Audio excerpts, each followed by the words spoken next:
Continuing our discussion of how politics and international affairs have connected here during these events in Libya as well as Egypt. Let's bring back Rich Lowry, the editor for the National Review, also Simon Rosenberg, president and founder of NDN and a former Clinton campaign advisor.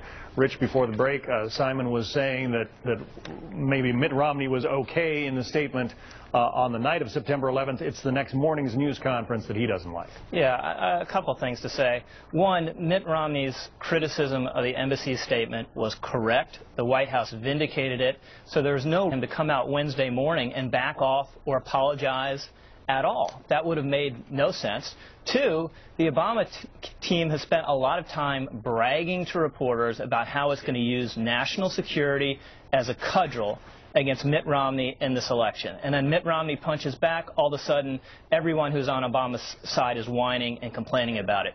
Three, outside of this episode of the statement and press conference, we should be having a big debate about foreign policy, and we should be having it right now because our strategic position in the Middle East has drastically deteriorated. We have poisonous relations with our most steadfast ally, Israel. Iraq is sliding into the orbit of Iran and perhaps sliding back into chaos. Iran is closer to having a nuclear weapon than it has been ever before. We're losing an ally in the form of Egypt. We may throw away all the gains we've made in Afghanistan in the last year or so because of this arbitrary deadline, and the Pakistanis hate us more than ever. That is the foreign policy record the president wants to run on. I think Mitt Romney's reaction should be bring it on. Let's have a big debate about it. All right, Simon, I'll give you 15 seconds to respond.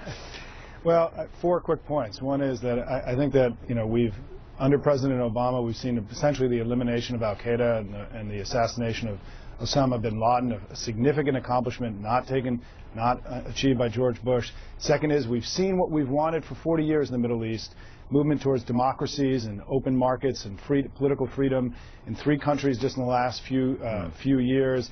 The Arab Spring has been a success. It may not be 5 or 10 years from now, but today we have to applaud what's happened in the region. Third is there's an international coalition now working to contain Iran. There's never been this level of international support before organized to go after Iran. We're going to have to so I agree with Rich. I agree with Rich. Let's bring it on. Let's bring on the foreign policy thing. Simon and Rich, our performance. Yeah. We got to say goodbye. Thank you both. Very much.